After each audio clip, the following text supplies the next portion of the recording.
तीनों उस डायरी के आखिरी पन्ने पर लिखा, the voice knows everything, find the old radio tower पढ़ने के बाद अगले दिन उसी पुराने सुनसान रेडियो स्टेशन पहुंचते हैं।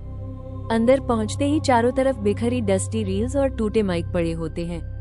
कबीर फ्लैशलाइट से रास्ता देखता है, तभी एक बंद पड़ी रेडियो मशीन अपने आप चालू हो जाती है और उसमें से एक डरावनी आवाज गूंजती है, रिया तुम कब तक बचोगी। रिया का चेहरा डर के मारे सफेद पड़ जाता है। माया कबीर का हाथ पकड़ती है। तभी रेडियो से तेज स्टैटिक नॉइज के साथ तीनों की अपनी अपनी चीखती आवाज सुनाई देती है। कबीर हिम्मत करके रेडियो की तरफ बढ़ता है। तभी पीछे वॉल पर एक पुरानी न्यूज़पेपर क्लिपिंग दिखती है जिसमें 1987 में 4 बच्चों की रहस्यमयी मौत की खबर होती है। माया कांपते हुए क्लिपिंग उठाती है। क्लिपिंग के पीछे फेडेड इंक में लिखा होता है, नेक्स्ट क्लू प्लेग्राउंड वे मेमोरीज डाई।